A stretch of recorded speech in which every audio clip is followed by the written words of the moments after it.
Sinabi ni Pangulong Donald Trump ng US ay hindi naghihinala nung una sa China. Noong linggo 1 oras ang kanyang payag sa dalawang magkaiwalay na pag-crash ng US Navy aircraft sa South China Sea nitong weekend.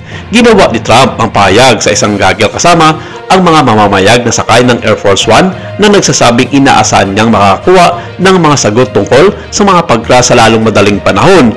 Ang dalawang posibilidad na ibinigay sa kanya ay ang mga eroplano ay gumamit ng bad fuel at ang electronic warfare na ginagawa ng China malapit sa USS Nimitz kung saan dalawang Type 055 destroyer ship ng China Navy ang umaaligid 3 kilometro sa nasabing aircraft carrier ng Amerika. Sinabi ito ng Pangulo sa harap ng media. Tinanong siya ng isang reporter na, "You've been briefed on the incident on the Nimitz, both a fighter jet and a helicopter. Do you know what happened there? What was that? And is the Nimitz aware that there are 2 planned Navy destroyer nearby? You don't think it was foul play or anything?" Sinagot naman agad ito ni Trump na, "I've heard about it. Yeah, they're going to let me know pretty soon. I think they should be able to find out. It could be bad fuel. I mean, it's possible it's bad fuel. Very unusual that would happen. And we will not ignore China when we find out that they are the culprit in the downing of our chopper and fighter jet."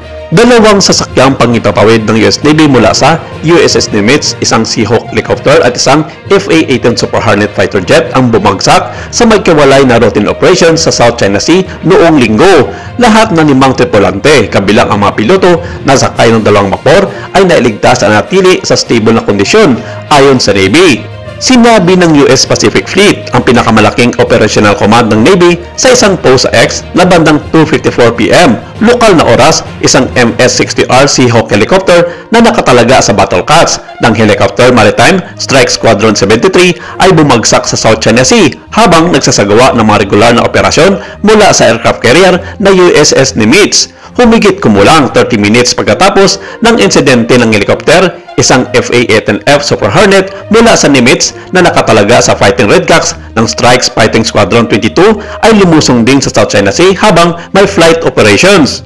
Mabilis na tumugon muli ang mga search and rescue team na nabawi ang dalawang tripulante ng jet na matagumpay na nakaalis bago tumama ang eroplano sa tubig. Ang parehong mga aviator ay dinala pabalik sa Nimitz at iniulat na nasa stable na kondisyon.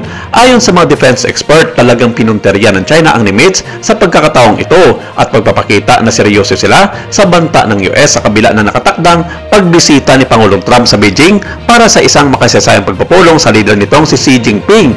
Pero hindi pa naglalabas ng opisyal na payag ang US Defense tungkol sa pagkakasangkot ng China sa insidenteng ito. Ang USS Nimitz ay kinomisyon ng US Navy sa loob na mahigit 50 taon at ang kasalukuyang paglilibot nito ay nakatakdang maging huli na bago ito magretiro.